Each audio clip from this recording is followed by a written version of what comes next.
Okay, dokes. So, welcome to Qualified Tutor Conversations.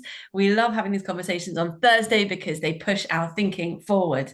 Today, we are talking about professional development in tutoring, and we've had a lot of people signed up to watch this event in LinkedIn, but Qualified Tutor members are here in the room. I just asked our lovely friend Sue here how she's doing, and she straight away told me how difficult it is to fit professional development into her schedule, and so it ends up getting shoehorned. So let's start with that, Sue. How do you get your professional development for tutoring? How? Um, I'm I work quite a lot with students with SEN, Mhm. and I'm fortunate enough that my daughter is an SEN teacher. Mhm. So I managed to get hold of a lot of resources through her. And the most recent CPD I've done is a diploma in um, dyslexia. Prior to that, it was I did autism and ADHD. Mhm. But quite often those resources are coming via courses recommended via the school that she works at. Mhm. Okay, fantastic. Thank you. And isn't that lovely that you've got a daughter to sort of bounce ideas off? That makes a big difference, doesn't it, to share those resources? Let's just go around the room and hear then what is the most recent professional development that you engaged in? Is that all right? Yeah, Claire, go ahead. Um, no, don't do me first. I need to think. Okay, Jan. Yeah, I'm also thinking about it Okay. because I think professional development, I don't do anything really officially, but I'm trying to talk to a lot of tutors, kind of to exchange our ideas, how you try to improve your teaching. I think that's one of the big things I do. And also, yeah, for my own startup venture, I guess I just try to learn a lot about how to develop a really good product for online tutoring. So I guess, yes, something I'm doing is not really official, like sign up to courses, etc., but more like connecting to people. Awesome. Let me just clarify. When we talk about professional development, we don't necessarily mean anything certified. We mean Okay. the thing to develop your skills, right? Your professional development is something that you are responsible for. And by articulating it, all we're doing is creating structures that enable us, encourage us, and help us to sort of get that material out there. So don't apologize. If it's reading, if it's talking, if it's listening to a podcast, it all counts as professional development. Journaling also counts as professional development, whatever it is that works for you. Rosanna? Very, very similar to Jan, actually, in that it's not as formalized maybe as what other people are doing in terms of courses and stuff. But I'm very fortunate because a few of my personal contacts work in schools. And I find it really useful to talk to teachers and just say, what are some of the kind of things that you feel you're not able or don't have the capacity to address in schools, and where can tutoring supplement, or in some cases, even maybe replace that, because the schools just do not have capacity for things like, for example, not so much teaching content, because I think they're as covered as they can be in that area. But certainly things like how to learn, I think, are gaps that schools are just not able, through no fault of their own, to address. So having conversations with people in my personal network, I've got like family members and friends that are teachers in secondary schools, for example. So I talk with them regularly about what's going on, and trying to work with different agencies as well, and just seeing their different approaches and working out, is this something that I think is actually useful in a practical way, and just seeing how it works on the ground is, I've found, incredibly useful for actually working out what counts and what I can do to help.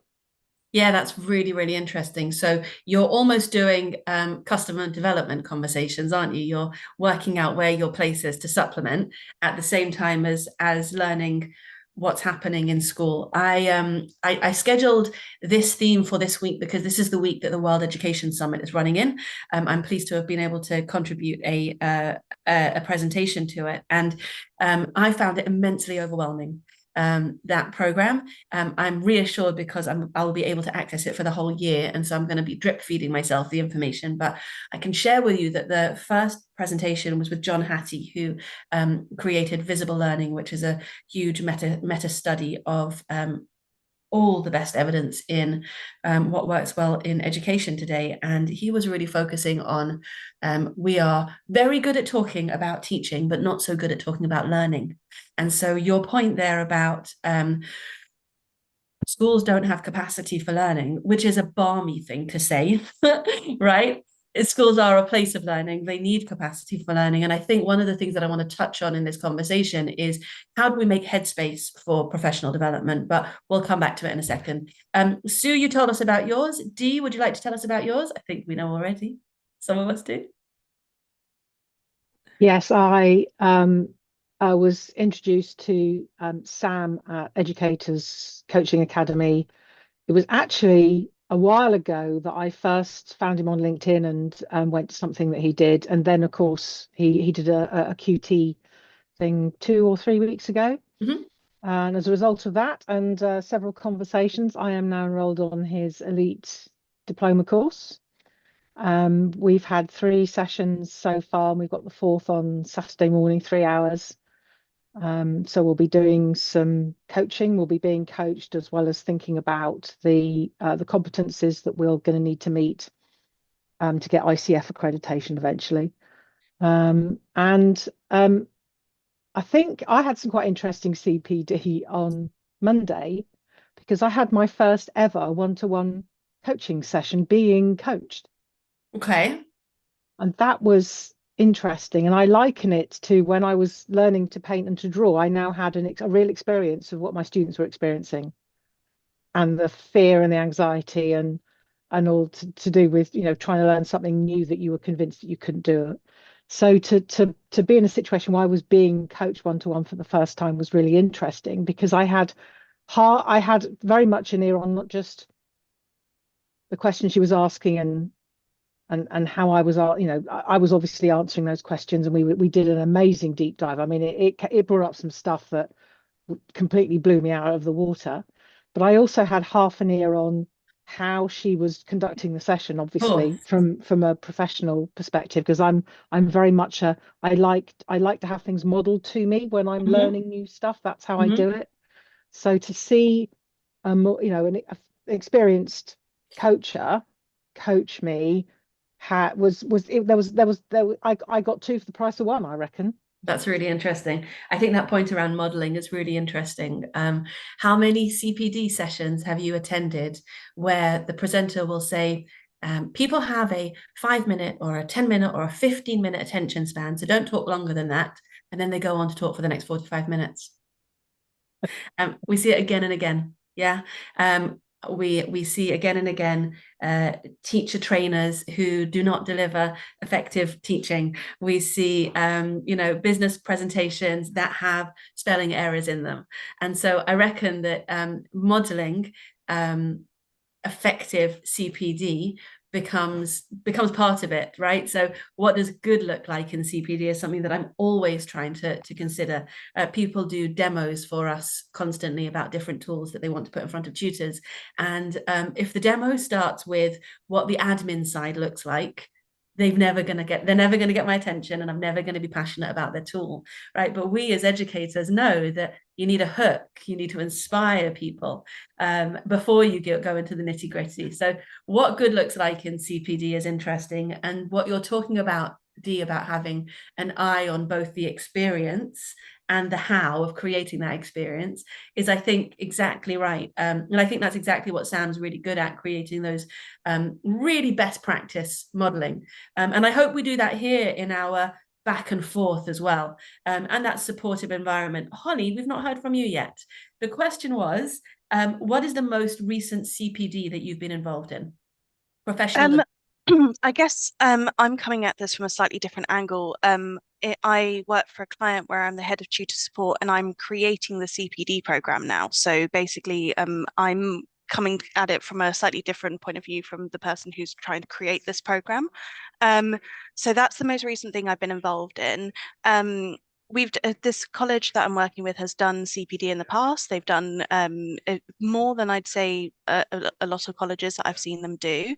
However, their tutor pool has grown by, I think we've tripled within the last 2 years. So essentially, it needs to be a lot more extensive. And we've been looking at kind of not only the kind of obvious things in terms of academic and how to develop them there, but also in terms of how to create this tutor community, which I think a lot of us in tutoring are in silos and we don't often connect with one another. So trying to create that community, even if people are online. So that's kind of the main work I've been involved in recently. Holly, you're speaking our language, and I'd love to learn more about what you're doing, because that's exactly the problem that Qualified Tutor exists to solve. And I'd love to work with you on that. Great. Would you mind dropping your email into the chat? Yeah, of course. Hannah will capture it and we'll make a time to meet. Would that be all right? Yeah, of course. Fantastic. Jeff, Ruth, would you any chance you could put your screens on? And Jenna, I understand that you can't put your screen on. If you want to answer the question in the chat, then please do so. Right, there's a few things that have come up from the thank you. There's a few things that have come up from your first contributions. And one is accreditation. One is, does professional development need to be accredited? What would the benefits of accreditation be? And what are the limitations of accreditation? Rosanna, I know you've got opinions. You read my mind. Yeah, no, it's interesting to think about it in terms of pros and cons, because I think for pros, a lot of the time people want that official stamp on it, if you like. But in terms of the cons, they often don't necessarily think about the source of that. So going back to what you were talking about earlier about if you've got somebody doing a business presentation, they got spelling errors in it. For me, that undermines the credibility of what they're trying to teach me. Or similarly, I mean, I can relate this to my sales background as well, because before I was a tutor, I worked in sales. For me, like the demos that just went in and kind of talked at you rather than to you and didn't engage in a dialogue and a kind of collaborative learning process, for me, I just tune out, So I learned from doing sales that the most effective thing you should do is kind of ask questions. So, that classic thing that people do, they're like, sell me this pen. Immediately people just jump into, oh, well, this pen is great. And have you thought about the cartridges that you can use, stuff like that? But the most effective way to deal with those kinds of things is to go, so why are you in the market for a pen? How long have you been in the market for it? So I think for me, like just understanding that if I'm going to do more kind of accredited codified CPD, it has to be from a reputable source that can actually model good teaching, and then therefore I can be a good teacher. And a lot of that is about not just talking at someone, but listening and responding. Fantastic. So you're suggesting that an accreditation would indicate reputability? Reputability, yeah. Good reputation. Yeah, they're impressed by it. And that reputation would then indicate effective CPD. Yeah, it's a little bit of a door opener, I think, in terms of people look and they think that this person's taking themselves seriously and that kind of thing. But like I say, to me, if it's genuinely good enough, it has to be coming from a good source, not just a name, if that makes sense. Claire, you're nodding.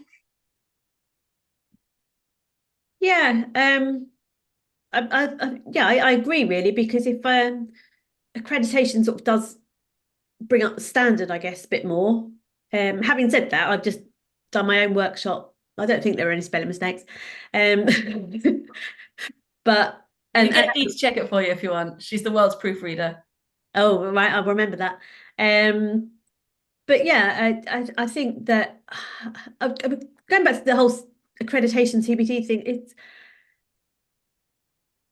I don't even know what I'm trying to say. It's been one of those mornings. Do you want me to come back to you? I might need a nap or something. My 16-year-old has got me a very nice chamomile tea. I'd recommend one of those. Yeah, well, I got my crazy cat lady mug, so that's got my tea.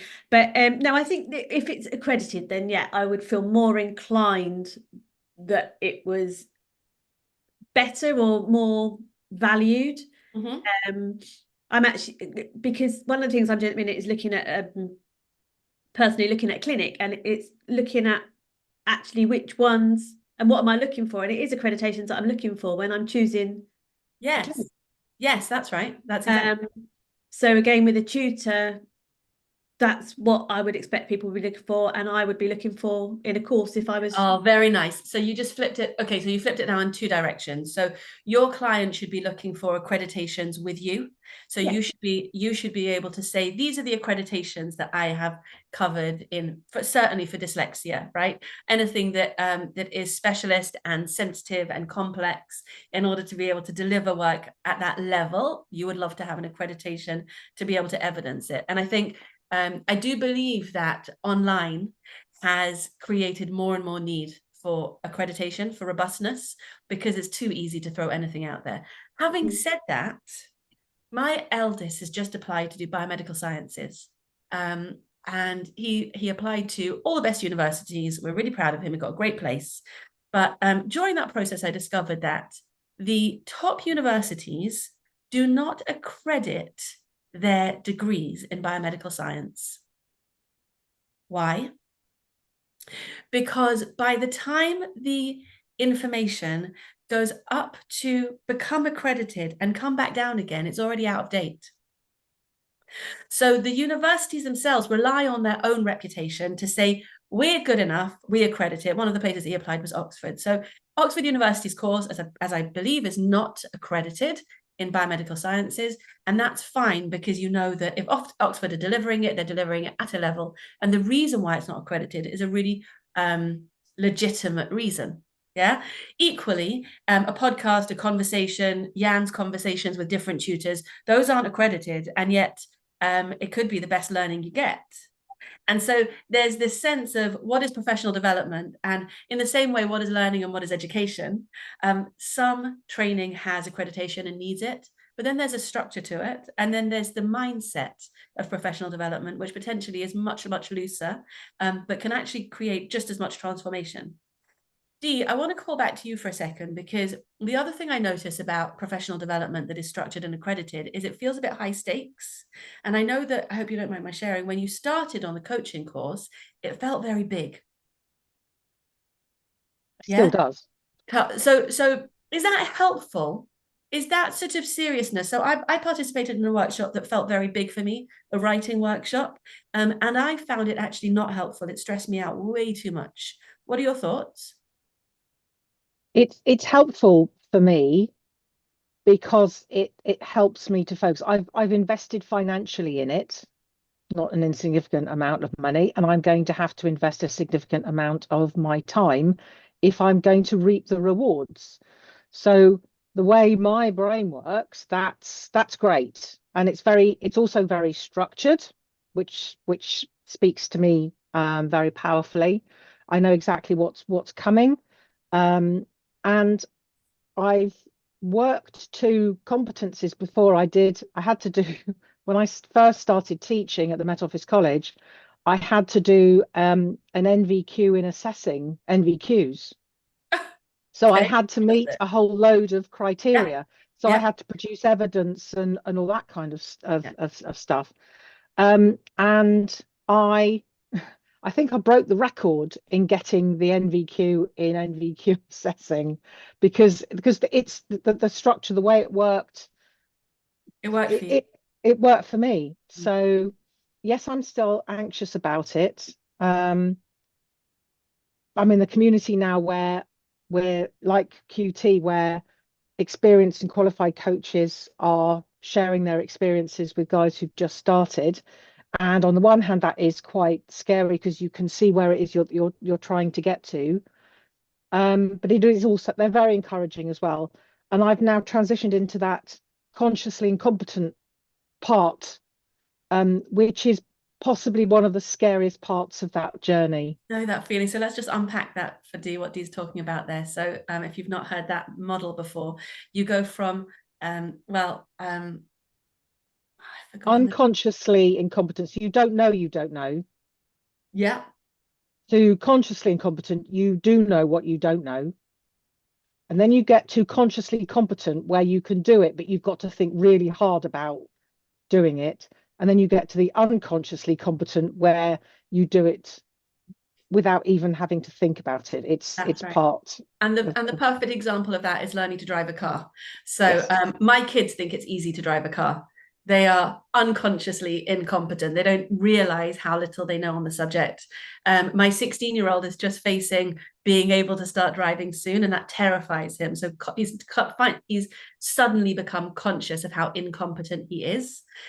Once he starts learning to drive, he will have that difficult process of that uncomfortable process of becoming consciously competent, mirror signal maneuver, right? And reminding himself what needs to happen. And then you get to automaticity, don't you? The unconsciously competent. And that's what you get with driving. I think it's a really interesting model, because I actually think that we need to stay here in professional development. We need to remember how much more there is to learn. And the minute that we start getting complacent, we actually, let's say it the other way around. How does your professional development, and Jeff, would you mind if I call on you here? How does your professional development affect your outcomes for your students?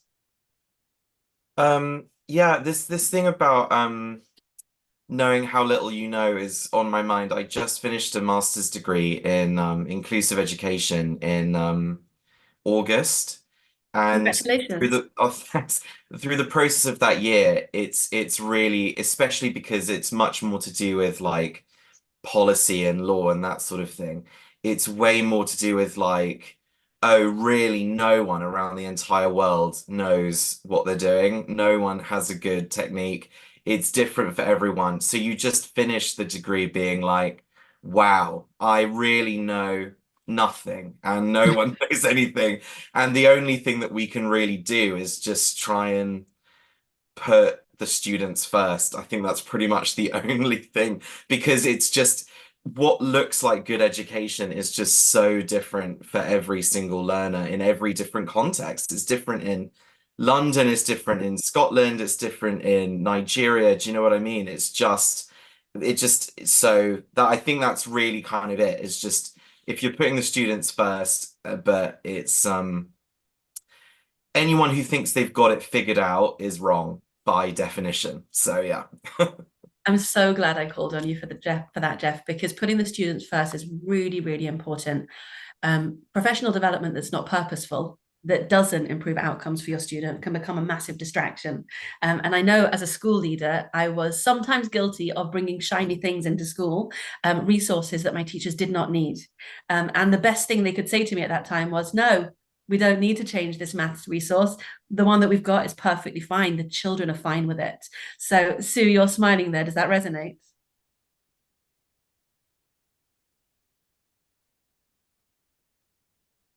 Sue, are you? Yeah, sorry, I was struggling to unmute. Yeah.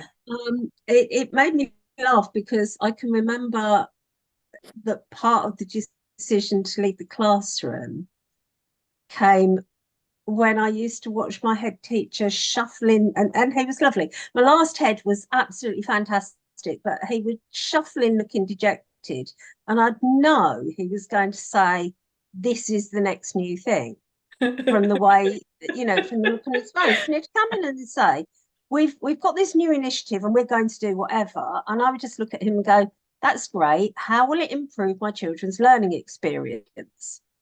And if he could give me data and explain why it would improve their experience, then it would happen. But I can remember a particular occasion where he said, Ofsted likes to see the same vocabulary in each class in a year group. So we are going to come up with coordinated vocabulary. And I said, but we don't have coordinated children. You give me the ones that are really struggling. You give me the brightest ones. I've got no middle group at all. So why am I going to give them a homogenous vocabulary list that suits everyone? You will see where the children that are struggling are sitting, basic vocab, and there came a point when I thought, actually, I don't sit comfortably with any of this because children are completely unique. And I think especially since lockdown, we're all seeing children, they've all got gaps and they don't have the same gaps because schools delivered online learning differently. Children received it on different devices.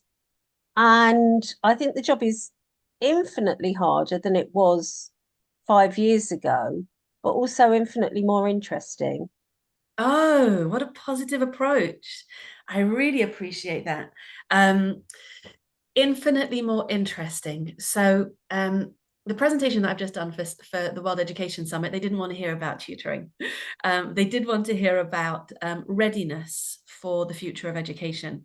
And so I shared with them some ideas on the safe, skilled, and supported model, and how if you exist in fight or flight, which many of us did in schools, if you exist in a state of perpetual anxiety, you are not in a headspace to take on new ideas. And so if you don't feel safe, you can't ask questions, you're worried that somebody's going to laugh at you or jump down your throat. If you are not willing to skill up, and if you don't feel supported in accessing those skills, then you will really struggle to take on those new ideas. And that curiosity that you've said, Sue, that on the one hand, it's complicated, but on the other hand, it's really interesting, is it's a really helpful position to be in.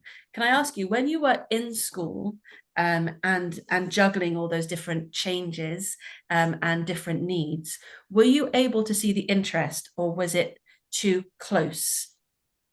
Well, I think part of the reason for leaving was I decided I wasn't going to juggle those things. I wasn't going to do, and quite often, I mean, just preposterous things. My daughter, one at the school that she worked in, decided that to engage girls in maths, they were going to have pink maths boards because girls like pink.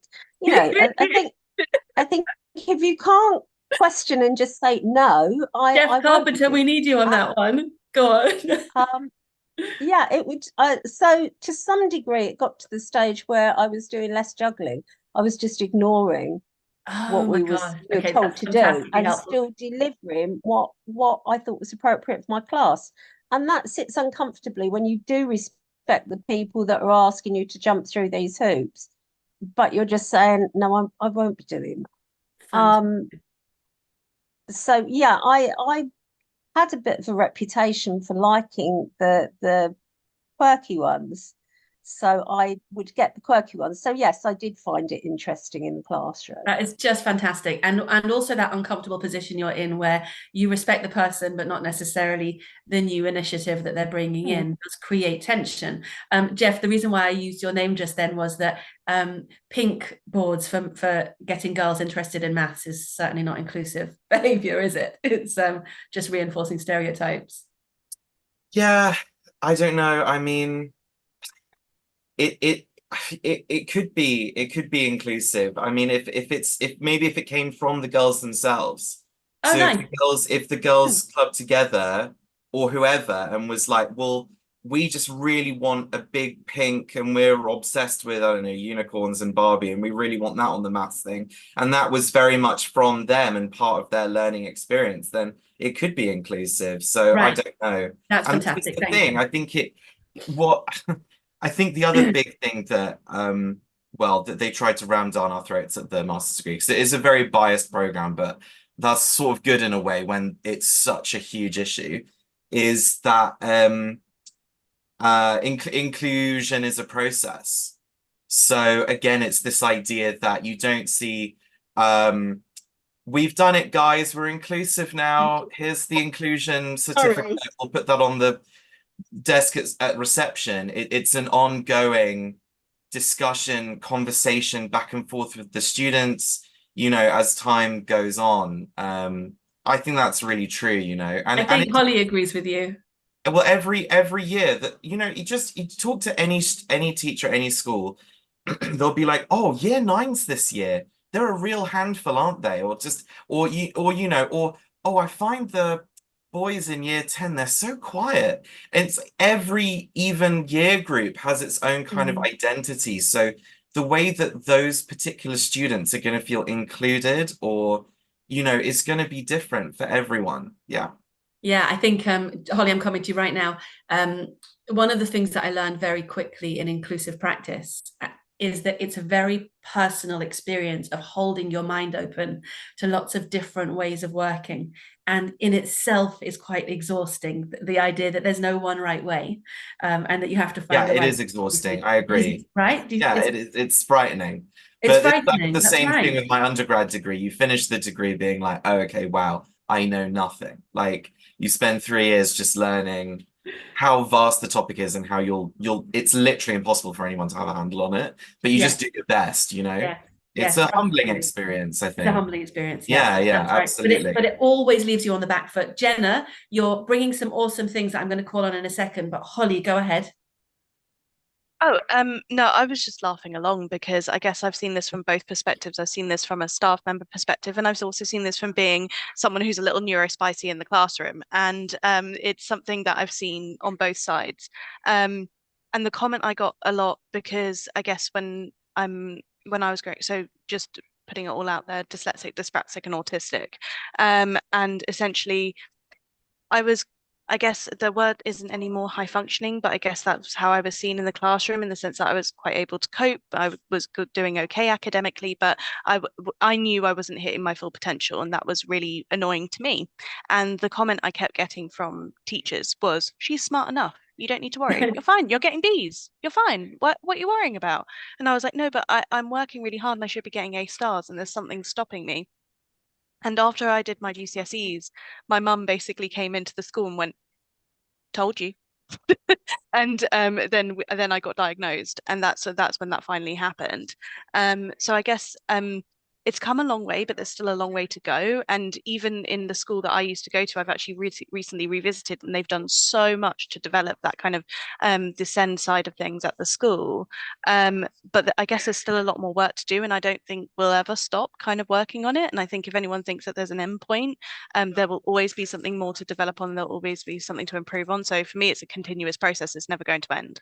I think that's beautiful. And I think if you don't mind, as well as suggesting that it's a continuous journey of improvement and inclusivity, I would love it also to widen out so that the concept of providing, we were talking about professional development, weren't we? And we started off with Sue's example of was it dyslexia training, Sue, that you mentioned that you had participated in. So, but actually every student in the classroom would benefit from inclusive practice, and every student in the classroom would benefit from the kind of approach that SEND students is focused on SEND students. And actually really every single student needs that kind of personalized learning, which is what we do here, right? That's why we left the classroom and went into tutoring, because we found that we were able to really tailor the learning. But Jen has brought something really important, and this is the right time in the conversation to talk about it. The point of professional development is to improve, the point of our professional development is to improve outcomes for our students. Otherwise, we would just read the newspaper or, do needlework, right? The reason why we take the time to develop ourselves as professionals is to prove out outcomes for our students. But the word outcome is much, much broader than exam results. And it's certainly much broader than GCSE exam results in English.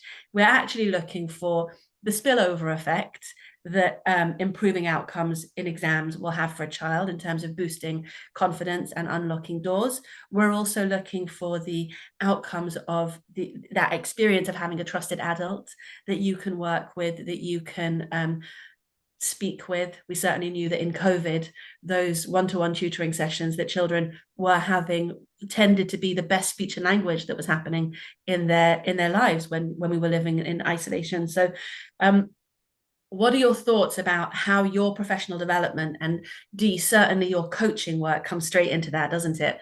How the professional development that you engage in improves life outcomes for the child. And I just want to drop a seed in there. My strong feeling is it actually improves outcomes for families. And of course, it boosts results in schools as well. So I, as you know, believe that tutoring changes. The ripple effect of tutoring is much, much more powerful than any of us have recognized yet. Go ahead, Dee. One of the most valued pieces of feedback, the bit that when things are dark and horrid that I cling on to, is some feedback from a parent, an in-person tutee. I don't have too many of those. And she thanked me. She said, obviously you've made a difference to her maths, but I just want to say thank you for the difference you've made to her and her attitude to being in school, to her learning, how she's coping with the anxiety of the revision and the exams. and everything else. And I see her fairly regularly. She works locally. I bump into her regularly. I get an update on how she's doing at college. And it gives me such joy to see that she is flourishing. And I know that I've made a difference. I could see what she was like, and the fears that she had, and the anxieties that she had, and the doubts that she had. And I think I have made a contribution to her developing enough, overcoming some of those to be doing now what is truly filling her cup. She's at catering college and she's just flying, and it's an absolute joy, an absolute joy. And if I've made just that one little difference to her to enable her to be able to do that. The maths results, yeah, great, but it's all the other impacts. You're right, this ripple effect is just extraordinary. That's right. Coaching will do That's exactly right. the same thing. So tell me about the coaching now, because what you've done is you've actually retrofitted coaching, haven't you? You've said, oh, look, I sort of do coach my students.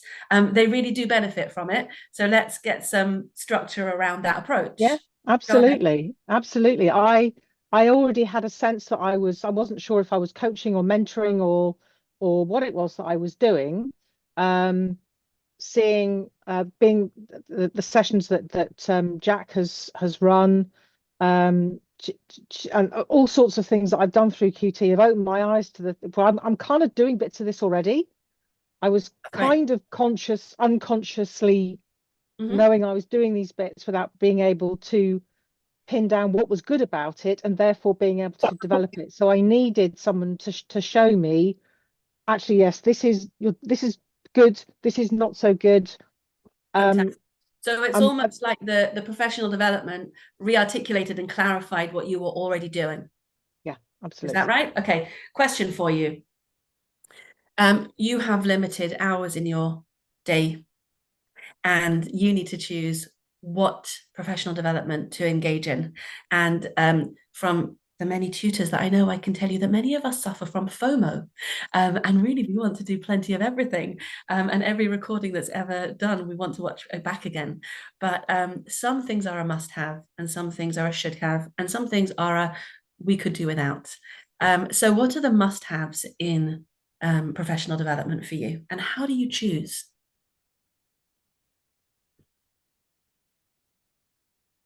Go ahead, Sue. I think I've recently started giving parents like a satisfaction survey. And I think probably for me the most important thing is looking at the issues that come from that.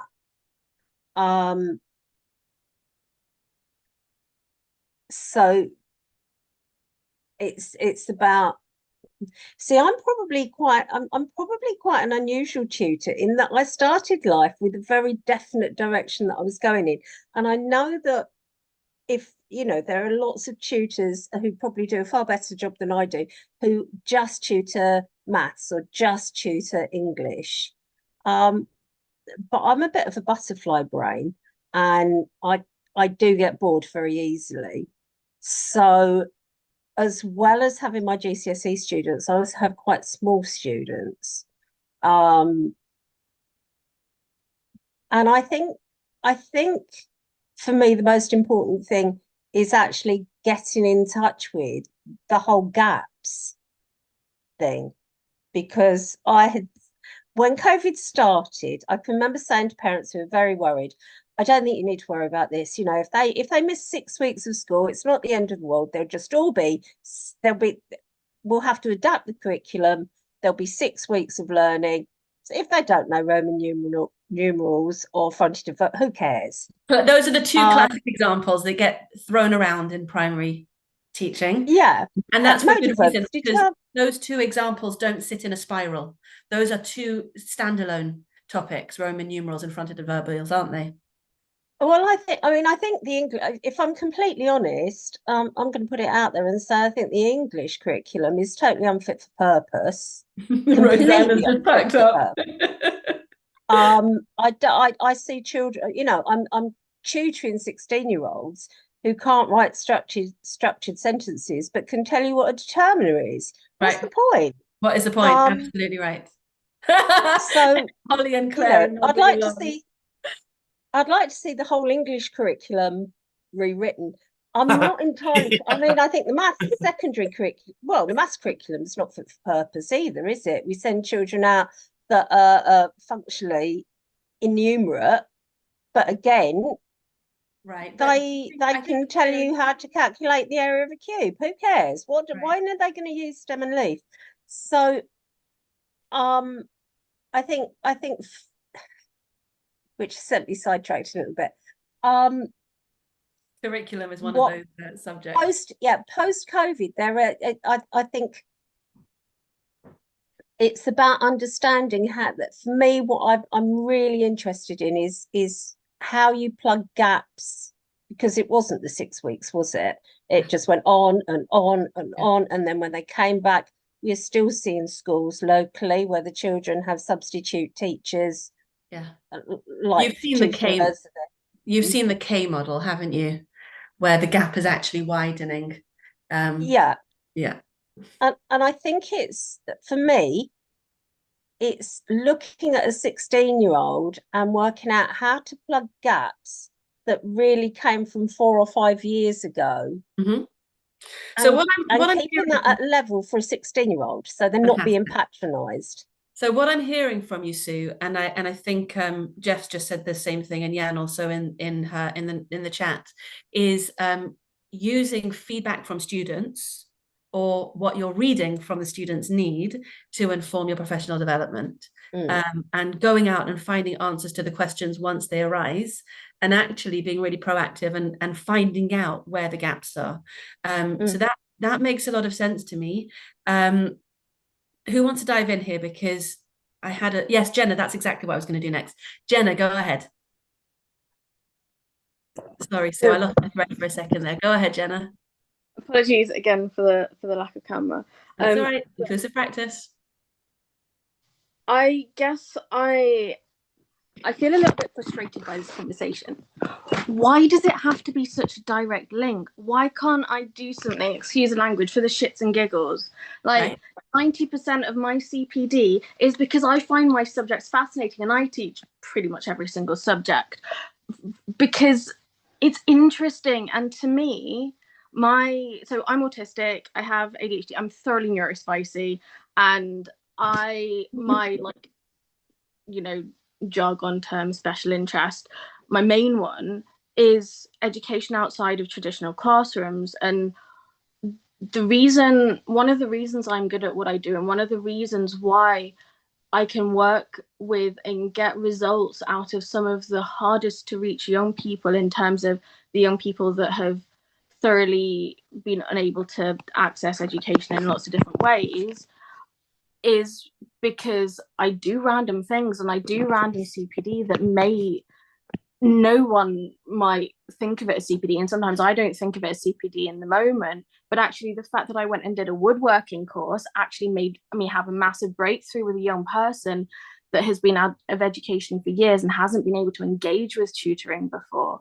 Because I have a personal interest in video game design, that comes into my classroom, and I do these things genuinely for fun, and I do my Stokus and stuff, and that's coming into the classroom too.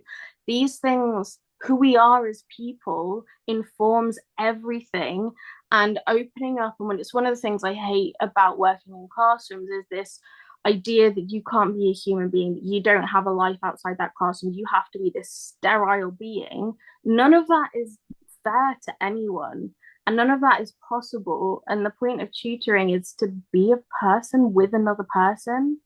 And I feel like this focus on, oh, well, it has to be connected to something I've experienced, or a question I've had, or a gap that I feel is there. It doesn't have to be. That's absolutely a really, really useful thing, and definitely something that's helpful and genuinely makes us better educators, but also so does being genuinely interested in what we're doing, how we're doing it, and why we're doing it.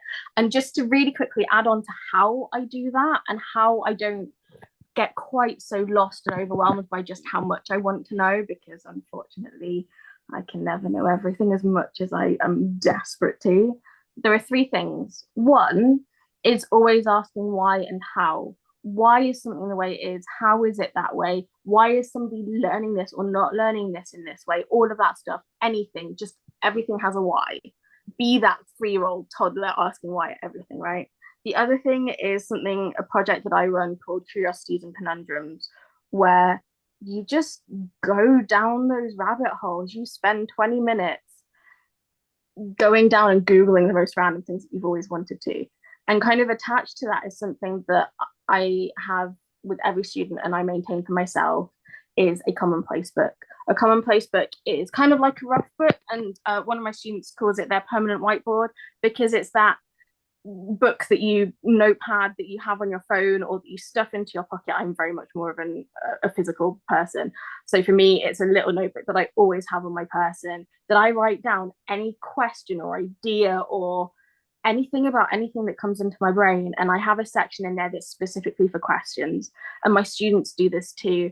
And at the moment we're rolling out a project that's actually about to open up to not just young people I'm already working with, where every week we sit down and run a group called Curiosities and Conundrums, where we share it with each other and we just chat. And really, that's the basis of learning. That's the basis. Fantastic. Absolutely fantastic. You're reminding me of my 11-year-old who watches explainer videos on YouTube constantly.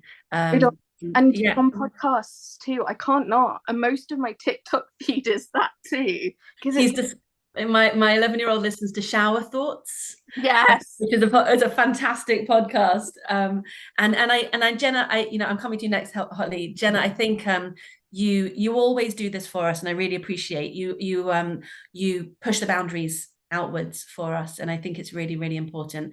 Of course, professional development is a mindset, and of course, modeling curiosity is just the best, the absolute best, and the best thing we can do for students. So the fact that you are this through and through lifelong learner it's infectious, actually, and then you create it into a project that other people can sort of pick up and understand and roll with. I think is really, really helpful. It comes back to that idea of what structures do you need for professional development, and do you need any structures at all? Is it totally free fall, or is it not? And I think that very much comes down to who you are as a person. So Dee loves a structured coaching course, and Jenna loves a notebook and Curiosity and Conundrums. Holly, and then Pelham, and then we're going to wrap up. Go ahead. I guess I'm just seconding what Jenna said. I totally feel the same way, that things feed into each other more than you know. I mean, for me personally, I've got a really mixed background. I started off life as an EYFS teacher. My EYFS teaching helps me now with HR, because managing staff is not dissimilar to managing toddlers. And then, also going forward, my EYFS helped me with tutoring my A-levels, and then my A-level stuff helped me with education, and it just it all has fed in together. And I couldn't agree more, in the sense that the more you learn, the more you have to embed within other things. And if this I guess cross subject learning is I think even more important as an adult, but actually our students as well should be encouraged to do it as well. I think that's absolutely right, Holly. And I also think that my favorite place to be is the early years also. And the reason for that is that there is so much free flow, isn't there? And so much provocation, inspiring curiosity. So that's much closer aligned to the way we need to live than key stage 2, 3, 4, and 5. Pelham, go ahead. Yes, go ahead. Okay. Firstly, I want to greet all of you. And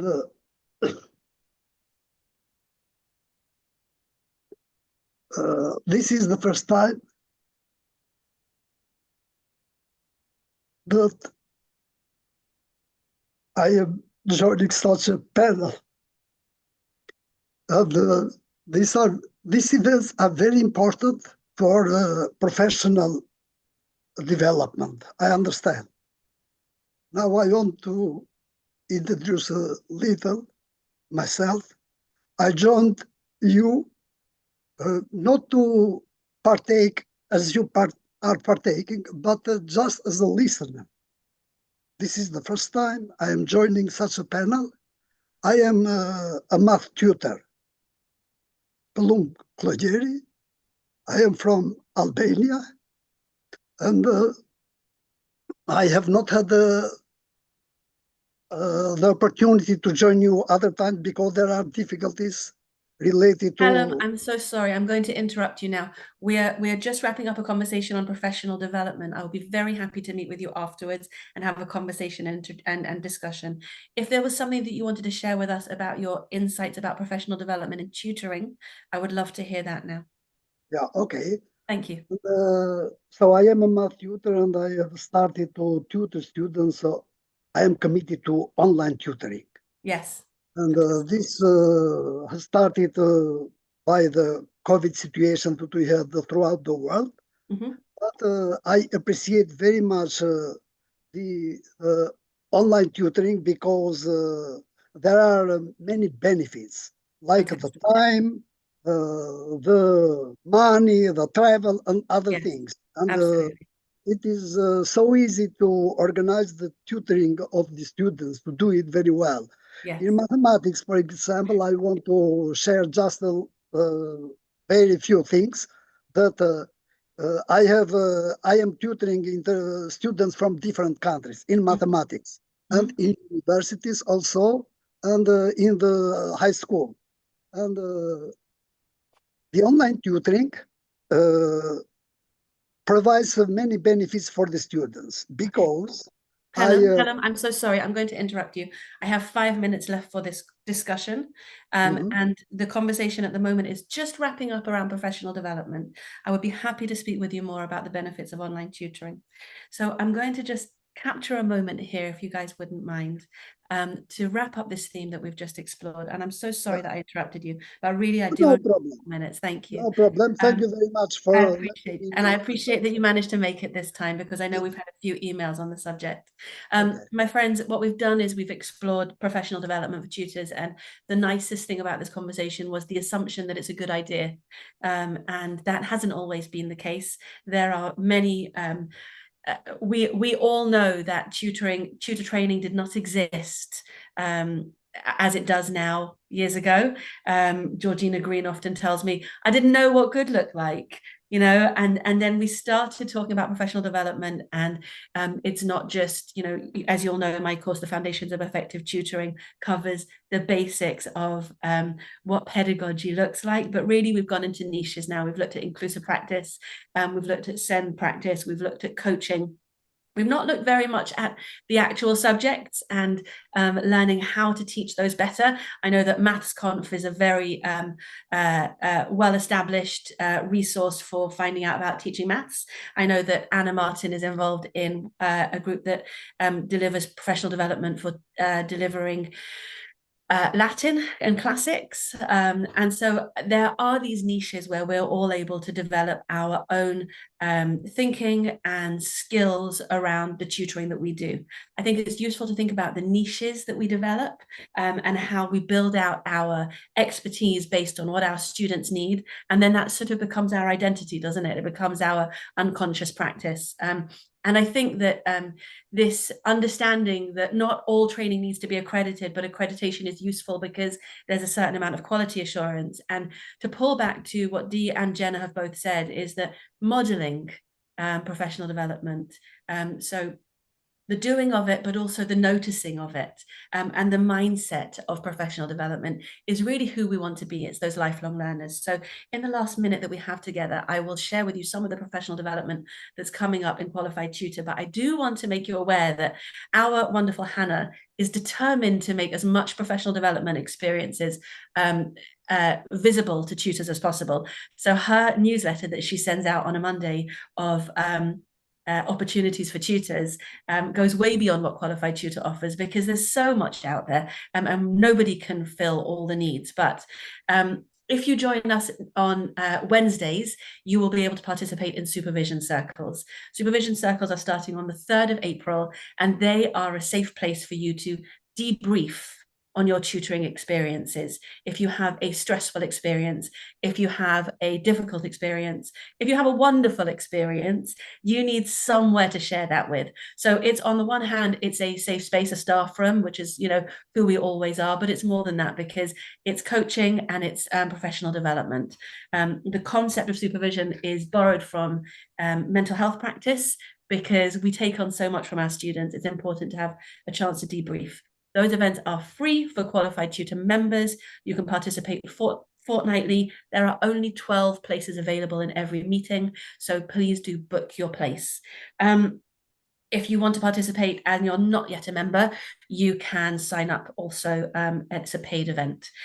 Tutoring Business Club is an opportunity for us to develop our business practice. So that professional development takes you out of the education headspace and into the business headspace. And yet we are always showing up as educators. The first session will be on the 2nd of April, and it will be talking about how to work with schools, how to build programs that schools want to buy, how to communicate effectively with schools, how to open doors in schools. And what we'll be doing is learning from each other, because that is, in our opinion, is the most exciting way, the peer development. There's also, of course, these sessions every Wednesday and Thursday at 11 a.m. QT conversations are a chance for us to share ideas and push the boat forward together. And finally, on alternate Wednesdays with supervision circles, we run coaching sessions that are specific to different topics. This week we had financial advice, and next week we have tax support. So thank you so much for participating, because the more we show up together, the more we learn and the more our students will benefit. I will thank you so much for remembering to bring your whole selves here. I find it helpful, and I hope you do as well. Claire, thank you. Thank you, Dee. Thank you, Sue. Thank you, Jeff. Bye. Pelham, I'll be staying in this meeting. If you would like to talk with me, you're very welcome to. Thank you, Thank Holly. you. See you. Rosanna, thank you. And Jenna, I hope you're well. Keep well. Bye, guys.